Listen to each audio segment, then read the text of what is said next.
सुदर्शन चक्र की उत्पत्ति को लेकर विभिन्न ग्रंथों में कई संदर्भ मिलते हैं, लेकिन सबसे अधिक प्रमाणिक उल्लेख विष्णु पुराण, भागवत पुराण, अग्नि पुराण और हरिवंश पुराण में मिलता है, जहां स्पष्ट रूप से कहा गया है कि सुदर्शन चक्र का निर्माण किसी सामान्य दिव्य शस्त्र की तरह नहीं हुआ था, बल्कि यह ब्रह्मांडीय ऊर्जा, अग्नितत्व और दिव्य तप से निर्मित परमास्त्र था, जिसे स्वयं त्रिदेव स्तर के सहयोग से पैदा किया गया था।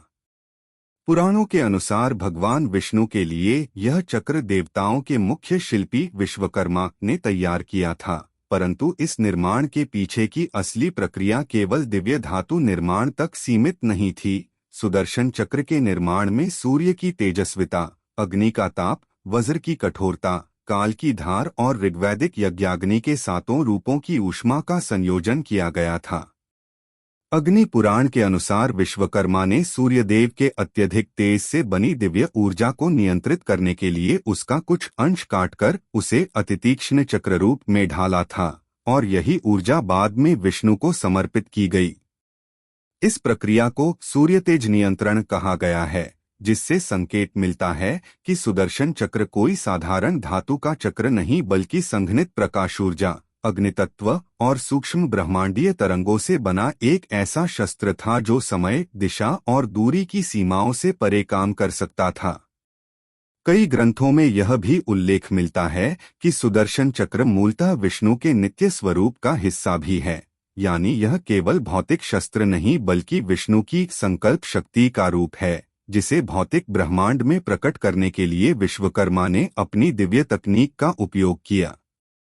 स्कंद पुराण और पद्म पुराण भी बताते हैं कि जब देवताओं और असुरों में असंतुलन बढ़ा और ब्रह्मांडीय धर्म व्यवस्था खतरे में पड़ी, तब विष्णु के लिए ऐसा शस्त्र बनाया गया जो धर्म की रक्षा के लिए किसी भी रूप में उपयोग हो सके, चाहे वह दैत्यवध हो, लोक व्यवस्था की सुरक्षा हो या ब्रह्मांडीय ऊर्जा संतुलन। इस प्रकार सुदर्शन चक्र की उत्पत्ति केवल एक देवशिल्प कला का परिणाम नहीं बल्कि ब्रह्मांडीय विज्ञान, वैदिक ऊर्जा तत्व, देवतप और विष्णु की दिव्य संकल्प शक्ति का संयुक्त परिणाम है। यही कारण है कि सुदर्शन चक्र को आत्मतेज, काल संहारक और सत्यधार कहा गया, एक ऐसा शस्त्र जिसकी उत्पत्ति स्वयं ब्रह्मांड की मूल ऊर्जा से जुड़ी है और जिसे बनाने की क्षमता केवल विश्वकर्मा जैसे दिव्य शिल्पी और सूर्याग्नि जैसी प्राकृत शक्तियां ही प्रदान कर सकती थीं। सुदर्शन चक्र को केवल एक घूमने वाले दिव्य अस्त्र के रूप में समझना इसकी वास्तविक प्रकृति को बहुत सीमित कर देता है, क्योंकि वैदिक ग्रंथों में इसके निर्माण का वर्णन स्पष्ट रूप से इसे ब्रह्मांडीय ऊर्जा चक्र की श्रेणी में रखता है, जो पंचतत्व और सूक्ष्म ऊर्जा विज्ञान के संयुक्त स्वरूप से बना था। शास्त्रों के अनुसार सुदर्शन चक्र के निर्माण में अग्नि तत्व, तेज तत्व, वायु तत्व, वैश्वानर अग्नि, सौर ऊर्जा का संकुचित रूप और शब्द ब्रह्म की तरंगे शामिल थीं, जिन्हें विश्वकर्मा ने एक विशिष्ट वैदिक तकनीक ऊर्जा संघनन, एनर्जी कॉन्डेंसेशन और घूर्णन स्थिरीकरण, रोटेशनल स्टैबिलाइजेशन के माध्यम से एक चक्र में संयोजित किया। विष्णु पुराण और अग्नि पुराण में स्पष्ट संकेत मिलता है कि सुदर्शन चक्र घनतेज यानी कॉन्डेंस्ड लाइट एनर्जी से निर्मित है, जो साधारण अग्नि या धातु से कहीं अधिक शक्तिशाली और सूक्ष्म स्तर पर कार्य करता है। यह तकनीक वैदिक यज्ञों में वर्णित सप्त जिह्वा अग्नि के सिद्धांत से उत्पन्न है, जिसमें ऊर्जा को अलग अलग परतों में विभाजित कर उसे उच्च घनत्व वाले रूप में परिवर्तित किया जाता है। विश्वकर्मा द्वारा इस तकनीक के उपयोग से सुदर्शन चक्र केवल पदार्थ नहीं बल्कि ऊर्जा तरंगों की संरचना बन गया, जिसके केंद्र में शून्य बिंदु स्थिरता, 0 पॉइंट स्टेबिलिटी थी, एक ऐसी स्थिति जहां ऊर्जा निरंतर घूमती रहती है लेकिन कभी समाप्त नहीं होती। इस चक्र के निर्माण में नारायणीय वैभव ऊर्जा, सौरचुंबकीय क्षेत्र, काल शक्ति और वज्रधार जैसी सूक्ष्म शक्तियों को मिलाया गया, जिससे इसकी धार साधारण तेज से नहीं बल्कि आत्मऊर्जा से संचालित होने लगी। यह बात विशेष उल्लेखनीय है कि इसके 108 तीखे किनारे केवल प्रतीकात्मक नहीं हैं। वैदिक अंकशास्त्र में 108 को ब्रह्मांडीय आवृत्ति, ग्रह नक्षत्र दूरी अनुपात और ब्रह्मांडीय कंपनों का मूल संख्या माना जाता है। इसलिए सुदर्शन चक्र का हर किनारा एक विशिष्ट आवृत्ति, फ्रीक्वेंसी, से संचालित होता है और इसका रोटेशन किसी धातु की गति नहीं बल्कि ऊर्जा घूर्णन एनर्जी वोर्टेक्स स्पिन होता है। यही कारण है कि ग्रंथों में इसे मनसिधार्येत मनसंकल्प से संचालित कहा गया है, जो संकेत देता है कि चक्र विष्णु की चेतना से जुड़ा हुआ है और उसी के अनुरूप चलता है। आधुनिक दृष्टि से देखें तो सुदर्शन चक्र एक प्रकार का ब्रह्मांडीय ऊर्जा रिएक्टर या हाई फ्रिक्वेंसी प्लाज्मा डिस्क जैसा तत्व प्रतीत होता है, जिसकी सतह पर ऊर्जा निरंतर पुनर्निर्मित होती रहती है और जो अपनी दिशा, गति और लक्ष्य स्वयं कैलकुलेट कर सकता है। वैदिक तकनीक का यह अनुप्रयोग दर्शाता है कि सुदर्शन चक्र भौतिक नहीं बल्कि ऊर्जा, आवृत्ति और चेतना के संयुक्त सिद्धांत पर आधारित एक ऐसा दिव्य शस्त्र था जिसकी तुलना आज के आधुनिक विज्ञान में ionised plasma blades, photonic torus rings या एनर्जी वोर्टेक्स वेपन्स से की जा सकती है। इसी कारण इसकी शक्ति को देव, दानव और मानव तीनों लोकों में अजेय माना गया और इसे विष्णु का सबसे शक्तिशाली, सूक्ष्म और बहुआयामी अस्त्र कहा गया। सुदर्शन चक्र की रचना को जब विज्ञान के दृष्टिकोण से देखा जाता है तो स्पष्ट होता है कि यह किसी साधारण अस्त्र या धातु से बना हुआ हथियार नहीं था, बल्कि उच्चस्तरीय ऊर्जा इंजीनियरिंग, घूर्णन भौतिकी, सूक्ष्मोर्जा संपीड़न और चुंबकीय स्थिरता सिद्धांत का अत्यंत उन्नत संयोजन था, जैसा ज्ञान आज भी आधुनिक विज्ञान पूरी तरह समझ पाने में सक्षम नहीं है। वैदिक ग्रंथों में सुदर्शन चक्र को तेजोरूप और ऊर्जाव्यूह कहा गया है, जिसका अर्थ है कि इसकी संरचना धातुमय न होकर ऊर्जा घनत्व एनर्जी डेंसिटी पर आधारित थी। इसका निर्माण इस सिद्धांत पर हुआ था कि यदि किसी ऊर्जा को पर्याप्त रूप से संकुचित, कंप्रेस्ड, स्थिर, स्टेबलाइज्ड और नियंत्रित रेगुलेटेड किया जाए तो वह घूर्णन रोटेशन के माध्यम से घातक किनेटिक फोर्स उत्पन्न कर सकती है, बिल्कुल उसी प्रकार जैसे आधुनिक लेजर स्पिनिंग डिस्क्स या प्लाज्मा टोरस रिंग्स बनते हैं। लेकिन सुदर्शन चक्र की तकनीक इन आधुनिक आविष्कारों से भी कई गुना उन्नत थी। इसमें 108 धारों का उल्लेख केवल प्रतीकात्मक नहीं है। हर धार एक विशिष्ट आवृत्ति, फ्रीक्वेंसी, कोणीय गति, एंगुलर वेलोसिटी और ऊर्जा वेग, एनर्जी रेजोनेंस पर सेट थी। 108 धारें उस ब्रह्मांडीय संख्या व्यवस्था को दर्शाती हैं जो ग्रहों, नक्षत्रों, ध्वनितरंगों, मंत्रों और ब्रह्मांडीय गणनाओं में मूल मानी जाती है। इसी कारण सुदर्शन चक्र का हर किनारा एक अलग ऑपरेशन मोड की तरह कार्य करता था, कभी काटने वाला, कभी जलाने वाला, कभी विभाजित करने वाला और कभी लक्ष्य को नष्ट करने के बाद स्वतः वापस लौटने वाला। इसके घातक गति का रहस्य इसकी घूर्णन ऊर्जा, रोटेशनल एनर्जी वोर्टेक्स में छिपा था। यह स्थिर नहीं बल्कि दोहरे स्तर के रोटेशन पर कार्य करता था, एक बाहरी घूर्णन जो अत्यधिक तेज होता था और दूसरा आंतरिक स्पाइरल रोटेशन जो इसे स्थिर रखता था और ऊर्जा के विघटन को रोकता था। यह सिद्धांत आज के जायरोस्कोपिक स्टेबलाइजेशन और डुअल स्पिन टरबाइन फिजिक्स जैसा है, लेकिन वैदिक स्तर पर यह चेतन ऊर्जा के साथ संयोजित था। इसलिए सुदर्शन चक्र न केवल भौतिक गति से चलता था, बल्कि लक्ष्य की ऊर्जा तरंग को स्कैन कर उसकी दिशा का निर्धारण करता था, जिस कारण इसे स्वयं मार्ग खोजने वाला अस्त्र कहा गया।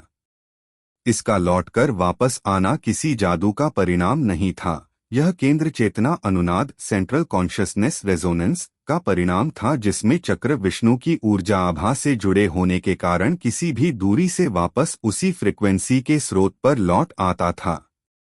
सुदर्शन चक्र की संरचनात्मक बनावट ऐसी थी कि इसके बीच में ऊर्जा कोर, एनर्जी कोर होता था, जो शून्य बिंदु ऊर्जा, 0 पॉइंट एनर्जी फील्ड के समान स्थिर क्षेत्र उत्पन्न करता था और उसके चारों ओर व्यूहाकार ऊर्जावलय टोरॉयडल एनर्जी रिंग सतत तेजी से घूमते रहते थे। यह टोरॉयडल रोटेशन आज के पार्टिकल एक्सेलरेटर्स में प्रयुक्त मैग्नेटिक कॉन्फाइनमेंट जैसा प्रतीत होता है। यह कन्फाइंड एनर्जी चक्र को ब्रेक होने, मेल्ट होने या दिशा बदलने से रोकती थी। जिस प्रकार प्लाज्मा को मैग्नेटिक फील्ड में कैद किया जाता है, उसी प्रकार सुदर्शन चक्र के भीतर तेज ऊर्जा को ब्रह्मांडीय तेजस शक्ति और वज्रूर्जा स्थिर रखती थी। इसके घातक होने का मुख्य कारण यह था कि यह केवल भौतिक काट नहीं करता था, बल्कि टारगेट की ऊर्जा संरचना को विक्षुब्ध कर उसे मॉलिक्यूलर स्तर पर भंग कर देता था। यही कारण है कि शास्त्रों में कहा गया है कि सुदर्शन चक्र जहां से गुजरता है वहां समय भी क्षण भर स्थिर हो जाता है। इसका अर्थ है कि इसकी गति इतनी अधिक थी कि टारगेट को प्रतिक्रिया करने का अवसर ही नहीं मिलता था और स्ट्राइक होने पर वस्तु का आंतरिक एनर्जी बॉन्ड टूट जाता था। आधुनिक विज्ञान की भाषा में कहें तो यह high frequency rotating plasma blade की तरह था जो ऊर्जा और पदार्थ दोनों को चीर सकता था। इस प्रकार सुदर्शन चक्र का विज्ञान यह स्पष्ट करता है कि यह केवल एक घूमता हुआ अस्त्र नहीं बल्कि ऊर्जा, भौतिकी, ज्यामिति, ब्रह्मांडीय संख्या तत्व और चेतना विज्ञान का सटीक मिश्रण था, जिसके निर्माण का स्तर आज के किसी भी आधुनिक वेपन टेक्नोलॉजी से कई स्तर ऊपर है।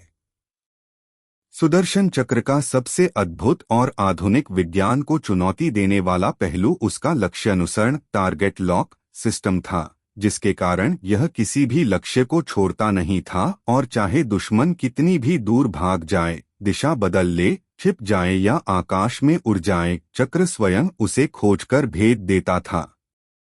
यह क्षमता किसी साधारण अस्त्र या धातु के हथियार में संभव नहीं हो सकती थी, बल्कि इसके पीछे ऊर्जा फ्रीक्वेंसी पहचान, मानसिक तरंगनुनाद, चुंबकीय पथ रिकॉर्डिंग और स्वचालित दिशा स्थिरीकरण जैसे अत्यधिक उन्नत सिद्धांत कार्यरत थे।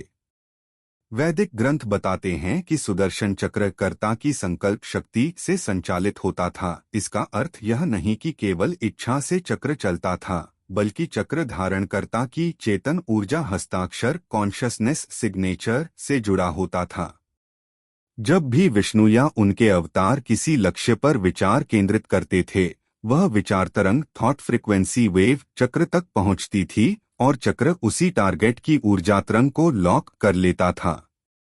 यह बिल्कुल उस सिद्धांत जैसा है जिसे आधुनिक विज्ञान में guided missiles, heat seeking technology और रडार सिग्नल लॉकिंग के रूप में समझा जाता है। लेकिन सुदर्शन चक्र की तकनीक इससे कहीं अधिक उन्नत थी, क्योंकि वह केवल ऊष्मा या ध्वनि पर निर्भर नहीं थी, बल्कि लक्ष्य के प्राणक्षेत्र बायोएनर्जी फील्ड को पहचानकर उसका पीछा करती थी। शास्त्रों में कहा गया है कि चक्र लक्ष्य का अनुसरण तब तक करता है जब तक लक्ष्य समाप्त न हो जाए। इसका स्पष्ट वैज्ञानिक अर्थ यह है कि चक्र के भीतर एक प्रकार का मेमोरी बेस्ड ट्रैकिंग लूप था।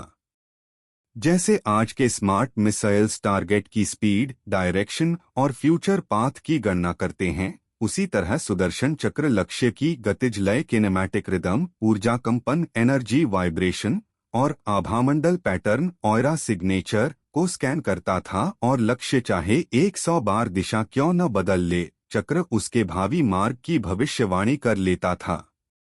यह प्रेडिक्टिव ट्रैकिंग किसी भी आधुनिक बैलिस्टिक या गाइडेड वेपन में संभव नहीं है।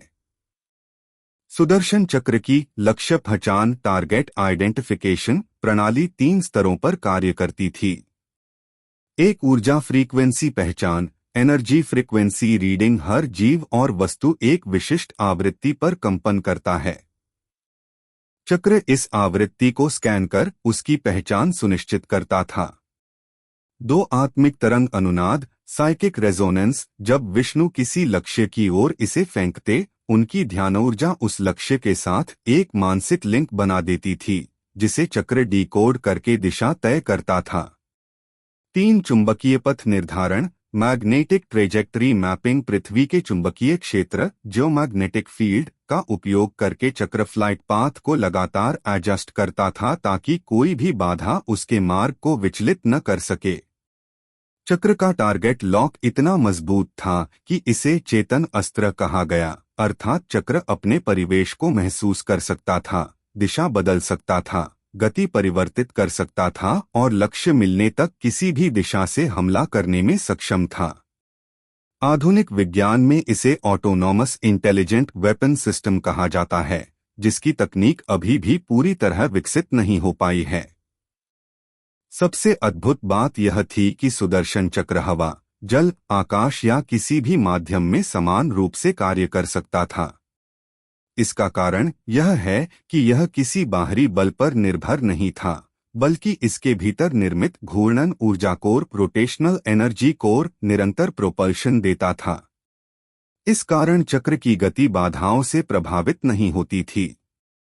चक्र की दिशा बदलने की क्षमता भी बेहद वैज्ञानिक थी। यदि लक्ष्य किसी दूसरी दिशा में तेजी से मुड़ता, चक्र तुरंत काउंटर रोटेशन और रिवर्स स्पिन उत्पन्न कर लेता और अत्यंत तेज कर्व्ड ट्रेजेक्टरी में घूमकर लक्ष्य तक पहुंच जाता, जैसा कि आधुनिक मिसाइल्स केवल सिमुलेशंस में ही कर पाती हैं।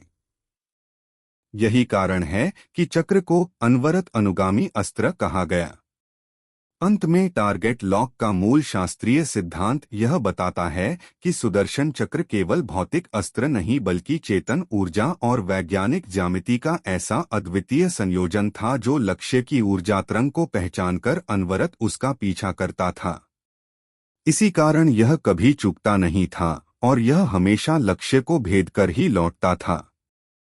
सुदर्शन चक्र का सबसे अद्भुत और रहस्यमयी पहलू उसका स्वतः वापस लौटना था, जो इसे विश्व के किसी भी अस्त्र से पूरी तरह अलग और दैवी वैज्ञानिक तकनीक का सर्वोच्च उदाहरण बनाता है।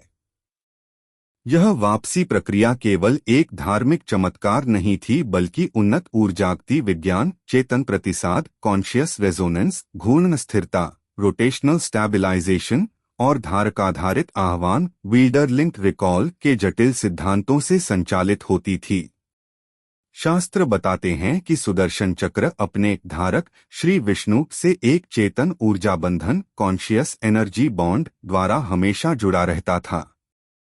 इसका अर्थ यह था कि चक्र चाहे ब्रह्मांड में कहीं भी चला जाए, उसकी मूल आवृत्ति प्राइमरी फ्रीक्वेंसी सिग्नेचर हमेशा विष्णु की दिव्य चेतना के साथ समन्वय सिंक्रोनाइजेशन में रहती थी। जब चक्र अपना लक्ष्य भेद कर आगे बढ़ता था, उसके भीतर स्थित ऊर्जा कोर एनर्जी न्यूक्लियस स्वचालित रूप से अपने चेतन बंधन का अनुकरण करते हुए वापसी मार्ग सक्रिय कर देता था, ठीक वैसे जैसे आधुनिक GPS लिंक्ड रिटर्निंग ड्रोन्स या ऑटो रिकॉल सिस्टम्स काम करते हैं, लेकिन उससे हजारों गुना अधिक उन्नत स्तर पर। सुदर्शन चक्र की वापसी पूरी तरह उसके द्विघूर्णन डुअल रोटेशन पर आधारित थी, एक बाहरी अत्यंत उच्च RPM घूर्णन और एक आंतरिक उल्टी दिशा में घूमता स्थिर ऊर्जा चक्र। यही द्विघूर्णन उसे हवा में स्थिर रखता था और इसी के कारण जब लक्ष्य नष्ट हो जाता था, चक्र का बाहरी घूर्णन धीरे धीरे रिटर्न स्पिन मोड में शिफ्ट हो जाता था। आधुनिक भौतिकी के अनुसार इसका अर्थ है कि चक्र जायरोस्कोपिक स्टैबिलाइजेशन और मैग्नेटिक अलाइनमेंट वाले किसी उच्चस्तरीय प्रोपल्शन सिस्टम से लैस था। दूसरे शब्दों में, सुदर्शन चक्र केवल फेंका हुआ चक्र नहीं था, वह एक self guided returning energy weapon था। यह रिटर्न मैकेनिज्म लक्ष्य के नष्ट होते ही सक्रिय हो जाता था, जहां चक्र पृथ्वी के चुंबकीय ध्रुवों और ब्रह्मांडीय ऊर्जा रेखाओं कॉस्मिक एनर्जी ग्रिड्स का उपयोग करके वापस अपने स्रोत की ओर मुड़ जाता था। इसके अलावा शास्त्रों में लिखा है कि सुदर्शन चक्र केवल विष्णु द्वारा ही धारण किया जा सकता है। इसका अर्थ यह है कि चक्र केवल उसी चेतन स्रोत पर प्रतिक्रिया करता था जिससे उसे ऊर्जा संकेत मिले। इसलिए जब विष्णु इसे फेंकते थे, चक्र समान ऊर्जा पहचान सैम एनर्जी सिग्नेचर रिकॉग्निशन के कारण लौटकर उनकी ही हथेली में आता था, जैसे किसी अत्यधिक उन्नत बूमरैंग सिस्टम का सर्वोच्च संस्करण। लेकिन अंतर यह है कि चक्र हवा के प्रतिरोध, गति, ताप, दूरी, कोण किसी भी भौतिक सीमा से बंधा नहीं था। वह चाहे ब्रह्मांड की किसी भी दिशा में जाए, अपनी मूल चेतना से जुड़ा रहता था। यह एक प्रकार का एनर्जी टेदर, एक अदृश्य ऊर्जा रस्सी थी जो इसे हमेशा अपने मालिक तक खींच ले जाती थी। इसके पीछे एक और अद्भुत सिद्धांत काम करता था जिसे वैदिक ग्रंथों में अनुवर्तन ऊर्जा कहा गया है। इसका अर्थ है कि चक्र के भीतर स्थापित दिव्य तत्व जैसे सूर्य तत्व, अग्नि तत्व और काल ऊर्जा हमेशा अपने मूल स्रोत की ओर खींचते हैं, ठीक वैसे ही जैसे ध्रुवीय चुंबक अपने चुंबकीय केंद्र की ओर आकर्षित होते हैं। परिणामस्वरूप लक्ष्य नष्ट होने के बाद चक्र स्वतः अपनी ऊर्जाधारा उलट देता था। यह उल्टाव, रिवर्स एनर्जी फ्लो ही इसका वास्तविक बुलावा तंत्र था। ऊर्जा कोर में यह परिवर्तन इतना तीव्र और सटीक होता था कि चक्र का दिशा परिवर्तन तत्काल होता था और वह किसी भी गति, ऊंचाई या दिशा में उड़ रहा हो, क्षण भर में घूमकर उसी हाथ में लौट आता था जिसने उसे छोड़ा था। इस तंत्र को आधुनिक भाषा में ऑटो स्टैबिलाइजिंग होमिंग रिटर्न सिस्टम कहा जा सकता है। एक ऐसा सिस्टम जो लक्ष्य भेदने के बाद स्वचालित रूप से अपनी ऊर्जागति का संतुलन बदलकर अपने मूल स्थान पर लौट आता है। लेकिन महत्वपूर्ण अंतर यह है कि सुदर्शन चक्र का यह सिस्टम केवल तकनीक आधारित नहीं था, यह चेतना आधारित था। यह ऊर्जा बंधन किसी धातु या यांत्रिक प्रणाली में संभव नहीं हो सकता। यह केवल उन अस्त्रों में पाया जाता है जिनमें देवत्व और विज्ञान का सम्मिलन होता है। यही कारण है कि किसी भी मनुष्य, असुर, देवता या गंधर्व द्वारा सुदर्शन चक्र को चलाना संभव नहीं था, क्योंकि चक्र विष्णु की ही ऊर्जा को पहचानता था और उसी ऊर्जा की ओर लौटकर अपने चक्रपथ को पूरा करता था। इस प्रकार सुदर्शन चक्र की वापसी कोई साधारण चमत्कार नहीं बल्कि उन्नत ब्रह्मांडीय विज्ञान, चेतन तकनीक, ऊर्जा ज्यामिति और जायरोस्कोपिक फिजिक्स का ऐसा संगम था जो आज भी वैज्ञानिकों के लिए अनसुलझा रहस्य है और जिसे केवल वैदिक ज्ञान ही पूर्ण रूप से समझा सकता है। सुदर्शन चक्र की वास्तविक गति को समझना केवल वेग की साधारण गणना का विषय नहीं है, बल्कि यह उस अत्यंत जटिल ऊर्जा संरचना का परिणाम है जिसमें प्रकाश, ध्वनि, प्लाज्मा, गुरुत्व एवं स्पेस कर्वेचर सभी एक साथ कार्य करते थे। वैदिक ग्रंथों में मनोजवम शब्द का उपयोग किया गया है, जिसका अर्थ है मन की गति के तुल्य वेग, और मन की गति का कोई भौतिक सीमामान नहीं होता, क्योंकि यह प्रकाश, समय और दूरी से स्वतंत्र रूप से क्रियाशील माना जाता है। इसका अर्थ यह नहीं कि सुदर्शन चक्र भौतिक रूप से प्रकाश की गति को पार कर रहा था, बल्कि यह संकेत है कि उसकी गति स्पेस-टाइम मैकेनिज्म से अलग किसी उच्च आयाम, हायर डायमेंशनल फिजिक्स पर आधारित थी। आधुनिक विज्ञान में जब हम फास्टर दैन लाइट की बात करते हैं तो हम वस्तु की गति नहीं बढ़ाते, बल्कि स्पेस को मोड़ने, ऊर्जा के मार्ग को संकुचित करने या फील्ड वॉर्पिंग की बात करते हैं। कई वैदिक संदर्भ बताते हैं कि सुदर्शन चक्र एक सामान्य धातु का हथियार नहीं था, बल्कि एक रोटेटिंग एनर्जी डिस्क था जो ब्रह्मतेज, सौर अग्नि, वैष्णव शक्ति और त्रिकाल ऊर्जा के संयोग से सक्रिय होता था। जब यह घूमता था तो उसके चारों ओर एक स्पाइरल टॉरॉयडल ऊर्जा क्षेत्र बनता था, जिसमें प्लाज्मा समान चमक, ताप, ध्वनि कंपन और फोटॉन डिस्चार्ज उत्पन्न होते थे। यह टॉरॉयडल फील्ड अंतरिक्ष के सूक्ष्म स्तर पर वार्प इफेक्ट जैसा व्यवहार करता था, यानी लक्ष्य तक जाने के लिए यह दूरी को कम करता था, दूरी को पार नहीं करता था। इसका तात्पर्य यह है कि सुदर्शन चक्र की गति को साधारण ms या किलोमीटर s में नहीं मापा जा सकता, क्योंकि यह एनर्जी फील्ड आधारित प्रोपल्शन से संचालित होता था, न कि द्रव्यमान और बल के साधारण नियमों से। ध्वनि ऊर्जा भी इसमें महत्वपूर्ण थी। वैदिक शास्त्रों में सुदर्शन चक्र को मंत्र प्रेरित हथियार कहा गया है, जिसका अर्थ है कि विशेष ध्वनि कंपन, सोनिक रेजोनेंस, उसके फील्ड को स्थिर रखते थे। आधुनिक शोध बताते हैं कि ध्वनि तरंगे जब किसी रोटेटिंग प्लाज्मा फील्ड पर प्रभाव डालती हैं, तो वे उसे स्थिर या अत्यधिक तीव्र बना सकती हैं। इसे अकूस्टिक स्टैबिलाइजेशन कहते हैं। यह संभव है कि यही सिद्धांत सुदर्शन चक्र की अत्यधिक गति और स्थिरता का मूल था। ऊर्जा चक्र का घूर्णन जब प्रकाश गति के समीप पहुंच जाता था तो उसके चारों ओर फोटॉन शॉकवेव बनती थी, जिसे प्राचीन शास्त्रों में तेजोमंडल कहा गया है। यह तेजोमंडल देखने में आग का गोला लगता था और इसे सामान्य मनुष्य नंगी आंखों से देख भी नहीं सकता था। सुदर्शन चक्र का मार्ग सीधा नहीं होता था, यह एक कर्व्ड ट्राजेक्ट्री फॉलो करता था, क्योंकि उसका फील्ड स्वयं ही स्पेस को मोड़ता था। इसका कार्य सिद्धांत बिल्कुल वैसे ही वर्णित मिलता है जैसे आज हम ग्रेविटेशनल लेंस इफेक्ट या फील्ड मैनिपुलेशन ड्राइव में देखते हैं। तो क्या सुदर्शन चक्र प्रकाश से तेज था? वैज्ञानिक दृष्टि से संभावना यह है कि उसकी भौतिक गति प्रकाश से तेज नहीं थी, लेकिन उसकी ऊर्जा व्यवस्था, स्पेस कर्वेचर, टॉरॉयडल फील्ड और वार्प इफेक्ट उसे प्रकाश से भी तेज प्रतीत होने वाला परिणाम दे रहे थे। यानी वह प्रकाश को पीछे नहीं छोड़ रहा था, वह मार्ग को छोटा कर रहा था। यही कारण है कि किसी भी लक्ष्य तक पहुंचने में यह लगभग तात्कालिक दिखाई देता था। यही तकनीक आज भी विज्ञान में एक सिद्धांत के रूप में शोधाधीन है, जिसे अल्क्यूबियर ड्राइव, बोर बबल, जीरो पॉइंट रोटेशन और टर्मियोनिक प्लाज्मा डिस्क्स के नाम से जाना जाता है। सुदर्शन चक्र इन सभी आधुनिक सिद्धांतों से कई गुना अधिक उन्नत, स्थिर और ऊर्जा संतुलित हथियार था, जो गति, प्रकाश, ध्वनि और स्पेस मैकेनिज्म को एक साथ नियंत्रित करता था। यही इसे शास्त्रों का सबसे रहस्यमय और अद्वितीय दिव्य आयुध बनाता है।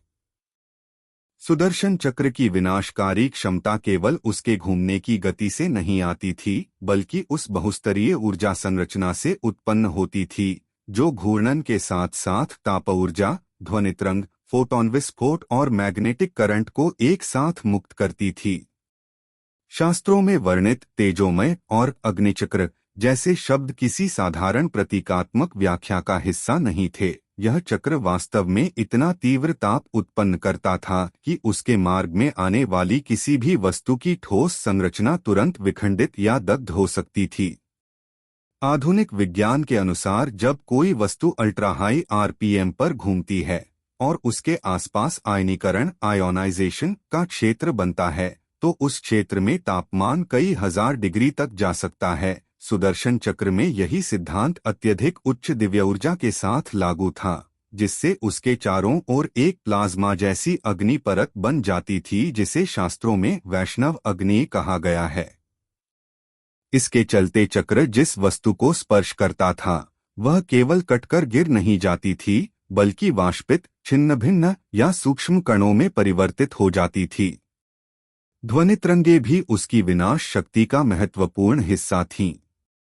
सुदर्शन चक्र केवल घूमता नहीं था, वह कंपन भी उत्पन्न करता था, इतना गहरा, तीव्र और स्थिर कंपन कि वह एक सोनिक डिसरप्शन फील्ड बनाता था। यह कंपन शत्रु के हथियार, कवच, सुरक्षा ढाल, यहाँ तक कि ऊर्जा रक्षा को भी तोड़ सकता था। उच्च ध्वनि तरंगे जब किसी कठोर पड़क पर टकराती हैं, तो वे उसके क्रिस्टलाइन संरचना में माइक्रोफ्रैक्चर पैदा कर सकती हैं। यह सिद्धांत आधुनिक अल्ट्रासोनिक वेपन में भी देखा जाता है। सुदर्शन चक्र इससे कहीं आगे था, क्योंकि उसका ध्वनि विस्फोट केवल ध्वनि तरंग भर नहीं था, बल्कि मंत्र शक्ति, कंपन ऊर्जा और तापीय फोर्स के साथ मिलकर एक ट्राई एनर्जी शॉकवेव बनाता था। यही कारण है कि यह केवल भौतिक वस्तुओं को काटता नहीं था, बल्कि वातावरण में दबाव भंवर, प्रेशर वोर्टेक्स भी उत्पन्न करता था, जिससे लक्ष्य के आसपास अस्थिरता और झटका बल उत्पन्न होता था, एक ऐसा बल जो दुश्मन को दूर फेंकने, उसकी आंतरिक ऊर्जा संतुलन को बिगाड़ने और उसके शरीर की संरचना को भीतर से हिलाने की क्षमता रखता था।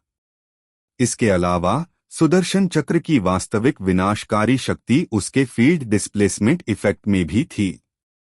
यह चक्र जिस दिशा में बढ़ता था, उसके आगे वाली हवा और ऊर्जा क्षेत्र को धकेलते हुए एक वैक्यूम लाइक कॉरिडोर बनाता था। इस मार्ग में आसपास की वस्तुएं सूक्ष्म कणों में बदल जाती थीं, क्योंकि वायुदाब के अचानक बदलने से वे टूटने लगती थीं। यह सिद्धांत आधुनिक रेलगन प्लाज्मा कॉरिडोर जैसा है, लेकिन उससे कहीं ज्यादा उन्नत। इसी फील्ड के कारण जब सुदर्शन किसी पर्वत, धातु, शस्त्र या विशाल दानव शरीर पर प्रहार करता था, तो वह केवल एक कट नहीं बनाता था, बल्कि पदार्थ को मोलेक्युलर स्तर पर अस्थिर कर देता था। ब्रह्मास्त्र, पाशुपतास्त्र या अन्य दिव्य अस्त्रों से इसका अंतर यही था कि वे ऊर्जा विस्फोट या अग्निवर्षा के द्वारा प्रहार करते थे, जबकि सुदर्शन चक्र घूर्णन प्लस ताप प्लस ध्वनि प्लस ऊर्जाकट प्लस फील्ड वर्प पांचों का संयुक्त रूप था। इसलिए इसका प्रहार केवल बाहरी नहीं, आंतरिक विनाश भी उत्पन्न करता था। इसीलिए इसे शास्त्रों में अवध्य और अपराजित बताया गया, क्योंकि इसका विरोध करने के लिए शारीरिक शक्तियां किसी धातु की ढाल पर्याप्त नहीं थी। इसे रोकने के लिए उच्च स्तर की ऊर्जा ढाल या दिव्य शस्त्र की आवश्यकता पड़ती थी। साधारण अस्त्र तो इसके सामने पिघलकर, टूटकर या भस्म होकर समाप्त हो जाते थे। यही कारण था कि युद्ध में जब सुदर्शन चक्र का प्रयोग होता था तो उसके आसपास का पूरा क्षेत्र एक क्षण के लिए अग्नि, प्रकाश और ध्वनि के सम्मिलित विस्फोट से भर जाता था और विरोधी शक्ति उस प्रहार से बचने या वापस खड़े होने की क्षमता खो बैठती थी। यही बहुस्तरीय ताप, ध्वनि और ऊर्जा विनाश का विज्ञान सुदर्शन चक्र को केवल एक काटने वाला चक्र नहीं, बल्कि एक सर्वनाशक दिव्य ऊर्जा शस्त्र बनाता था, जिसकी शक्ति किसी भी भौतिक या दैत्यिक रक्षा को क्षण भर में नष्ट कर देने में सक्षम थी। सुदर्शन चक्र कोई साधारण शस्त्र नहीं था जिसे इच्छानुसार किसी भी युद्ध में प्रयोग कर लिया जाए। यह ब्रह्मांडीय ऊर्जा का अत्यंत संवेदनशील, नियमाधारित और संतुलन पर चलने वाला अस्त्र था, जिसे तभी उपयोग किया जा सकता था जब धर्म व्यवस्था, ब्रह्मांडीय संतुलन या लोकहित पर सीधा संकट पैदा हो जाए। शास्त्र स्पष्ट रूप से बताते हैं कि यह चक्र धर्मरक्षक था, न कि युद्धप्रेमी शस्त्र। इसलिए भगवान विष्णु स्वयं भी इस दिव्य अस्त्र का प्रयोग केवल तब करते थे जब विरोधी शक्ति इतनी प्रबल हो जाए कि साधारण आयुध, दिव्यास्त्र या देवों की सम्मिलित शक्ति भी उसे रोक पाने में असमर्थ हो। यह नियम ब्रह्मांडीय संतुलन पर आधारित था, क्योंकि सुदर्शन चक्र का प्रहार किसी एक व्यक्ति पर नहीं, बल्कि ऊर्जा क्षेत्रों, आयामों और प्रकृति के तरंग संतुलन पर प्रभाव डालता था। इसी कारण इसे विनाशमार्ग का शस्त्र न मानकर संतुलन स्थापक अस्त्र कहा गया है। शास्त्रों में यह भी वर्णित है कि सुदर्शन चक्र तभी सक्रिय होता था जब उसका उपयोग करने वाला व्यक्ति पूर्णतः धर्मस्थ, निर्दोष, निष्पक्ष और मन, वचन, कर्म से सत्य पर स्थापित हो। यह अस्त्र स्वयं निर्णय लेता था कि वह उपयोगकर्ता की आज्ञा मानेगा या नहीं। यदि परिस्थितियां धर्मसम्मत न हो या उपयोगकर्ता का इरादा व्यक्तिगत बदले, क्रोध, लोभ या अधर्म से प्रेरित हो, तो सुदर्शन चक्र स्वतः निष्क्रिय हो जाता था। यह क्षमता किसी भी अन्य दिव्य अस्त्र में नहीं मिलती। यही कारण है कि देवता इसे केवल अत्यंत परिस्थितियों में उपयोग करते थे, क्योंकि इसका प्रयोग ब्रह्मांडीय ऊर्जा के प्रवाह में हलचल पैदा कर सकता था। ऐसा कहा गया है कि यदि सुदर्शन चक्र का प्रयोग बिना कारण किया जाए तो यह केवल लक्ष्य को ही नहीं, बल्कि उसके आसपास की ऊर्जा संरचना को भी नष्ट कर सकता है, जिससे प्रकृति, ऋतु, हवाओं, वातावरण और खगोलीय संतुलन तक प्रभावित हो सकता है। प्राचीन ग्रंथों में इसका उपयोग केवल कुछ विशेष परिस्थितियों में उल्लेखित है। जब असुरों का आतंक इतना बढ़ जाए कि वे वेदों, यज्ञों, सांस्कृतिक व्यवस्था और मानव जाति के अस्तित्व पर प्रहार करने लगें। जब ब्रह्मा, शिव और अन्य देवताओं की शक्तियां पर्याप्त न हो और प्रकृति का संतुलन टूटने लगे, जब ऊर्जा विकृति, एनर्जी डिस्टॉर्शन इतनी बढ़ जाए कि सामान्य अस्त्रों से किसी दैत्य या दैत्यिक शक्ति को न रोका जा सके, जब कोई ऐसा प्राणी जैसा कि मधुकैटभ, शिशुपाल, नरकासुर या वृत्रासुर तीनों लोकों में भय और अनिश्चितता फैलाने लगे, और जब कोई ऐसा अधर्म हो जो ब्रह्मांड के मूल नियमों और न्याय व्यवस्था को सीधे चुनौती दे, तभी सुदर्शन चक्र का प्रयोग अनिवार्य माना जाता था। यह भी कहा गया है कि सुदर्शन चक्र फैसला करता था कि उसका प्रहार कहाँ तक जाएगा, यानी यदि लक्ष्य को मारना ब्रह्मांडीय संतुलन के विरुद्ध हो तो यह प्रहार को नियंत्रित या सीमित कर देता था। इसलिए यह केवल मारक शस्त्र नहीं, बल्कि न्याय शस्त्र था, जिसका उपयोग करने से पहले देवता और अवतार दोनों यह सुनिश्चित करते थे कि प्रहार का परिणाम संपूर्ण ब्रह्मांड के लिए लाभकारी होगा। यही कारण है कि भगवान विष्णु ने इसका प्रयोग केवल कुछ ही अवसरों पर किया, जबकि उनके पास अनेक दिव्य अस्त्र उपलब्ध थे। सुदर्शन चक्र का उपयोग केवल युद्ध जीतने के लिए नहीं होता था। यह प्रकृति में फैली अराजक ऊर्जा, दैत्यिक विकृति, अधर्मिक प्रभाव और विनाशकारी कंपन को समाप्त कर ब्रह्मांडीय संतुलन वापस लाता था। इसलिए इसे शस्त्र से अधिक ब्रह्मांडीय संतुलन का उपकरण कहा गया है। एक ऐसा अस्त्र जो स्वयं धर्म का अनुसरण करता है और केवल तब प्रकट होता है जब पूरे चराचर जगत की रक्षा का प्रश्न खड़ा होता है।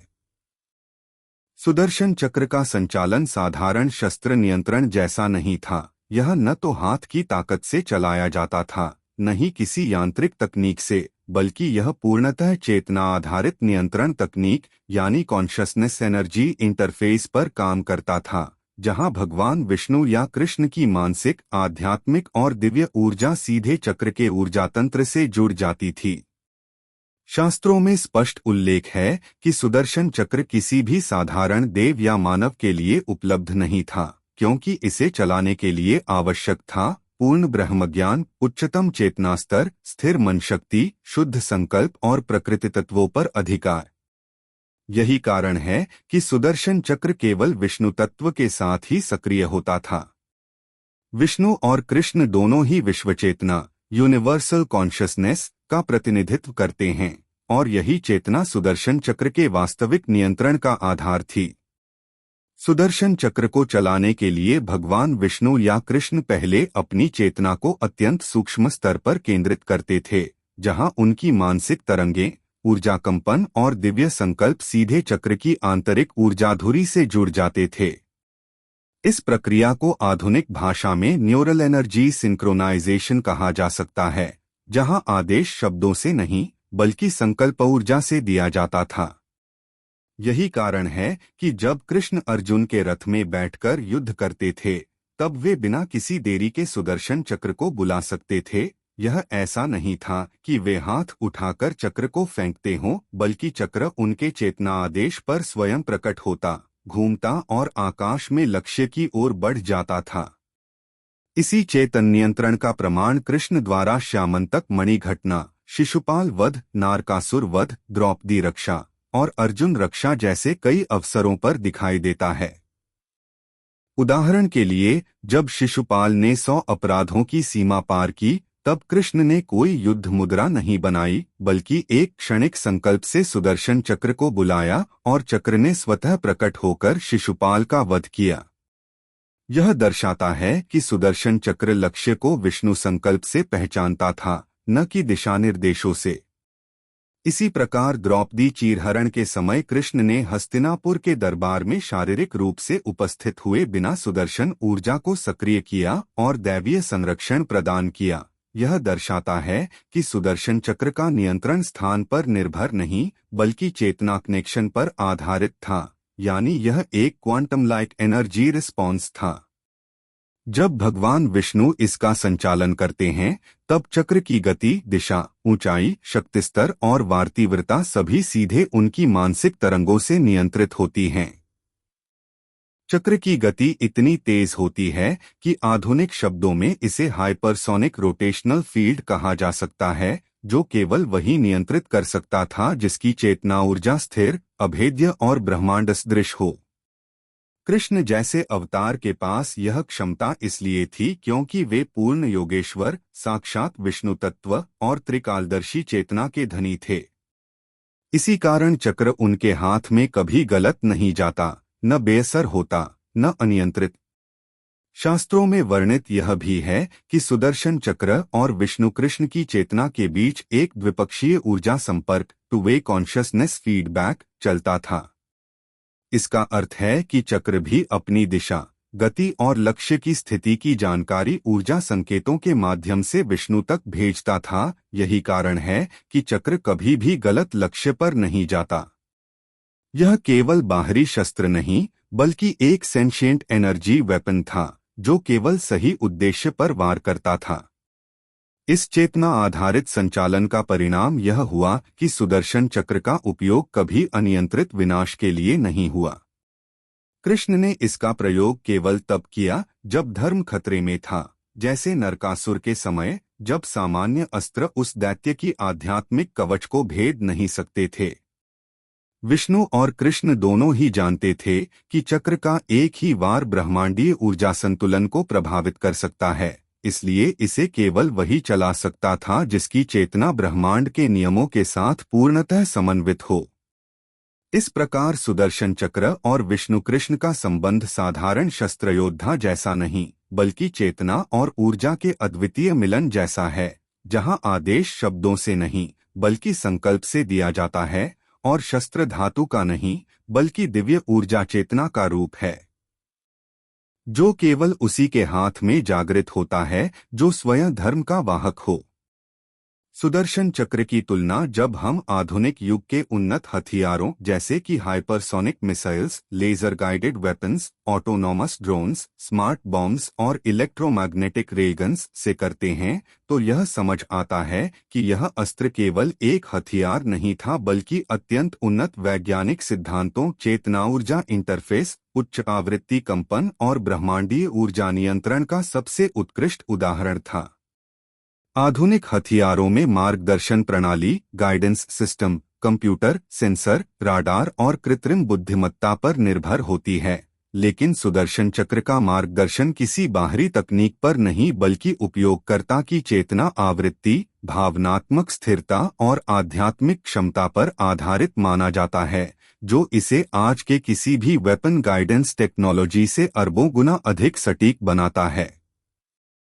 आधुनिक मिसाइल्स अधिकतम 10-12 मैक गति तक पहुंचते हैं, परंतु सुदर्शन चक्र की गति शास्त्रों में प्रकाश की गति के समकक्ष या उससे भी अधिक मानी गई है, जहां यह स्पेसटाइम को मोड़ते हुए लक्ष्य तक पहुंच सकता था, जो कि आज की क्वांटम हाइपरसोनिक रिसर्च से भी कई स्तर ऊंचा है। आधुनिक हथियार एक बार प्रक्षेपित होने पर प्रोग्रामिंग के अनुसार चलते हैं, लेकिन सुदर्शन चक्र उपयोगकर्ता की इच्छा, चेतना, संकेत और मानसिक कमांड पैटर्न को वास्तविक समय में पहचानकर प्रतिक्रिया करता था, कुछ वैसा ही जैसे हम आज न्यूरल इंटरफेस प्रयोगशालाओं में देखते हैं, लेकिन उससे अनगिनत गुना अधिक उन्नत।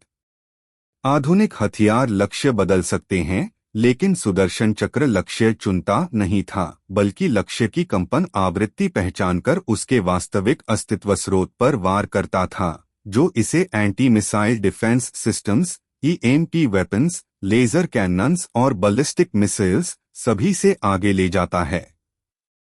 महत्वपूर्ण बात यह भी है कि आधुनिक हथियार केवल भौतिक विनाश करते हैं, लेकिन सुदर्शन चक्र ऊर्जा स्तर, चेतना क्षेत्र और ब्रह्मांडीय संतुलन में भी परिवर्तन कर सकता था। यह क्षमता आज किसी भी तकनीक में नहीं है। आज की विज्ञान दुनिया अभी भी quantum energy manipulation, consciousness controlled weapons और जीरो पॉइंट एनर्जी सिस्टम्स को केवल सिद्धांत के रूप में समझती है, जबकि प्राचीन भारत में सुदर्शन चक्र इन सभी सिद्धांतों का पूर्ण, परिपक्व और कार्यशील उदाहरण प्रतीत होता है। इसलिए जब हम पूरे विश्लेषण को देखते हैं तो यह स्पष्ट होता है कि सुदर्शन चक्र टेक्नोलॉजी, शक्ति, गति, सटीकता, ऊर्जा नियंत्रण, चेतना आधारित मार्गदर्शन और ब्रह्मांडीय संतुलन के स्तर पर आज के किसी भी आधुनिक हथियार से न केवल आगे था, बल्कि इंसानी सभ्यता अभी भी उस ज्ञान और तकनीक को समझने की यात्रा के शुरुआती चरण में ही है। यह केवल एक पौराणिक अस्त्र नहीं बल्कि एक ऐसा उच्चतम वैज्ञानिक रहस्य था जिसकी बराबरी आधुनिक विज्ञान शायद आने वाले कई सदियों में भी नहीं कर पाएगा।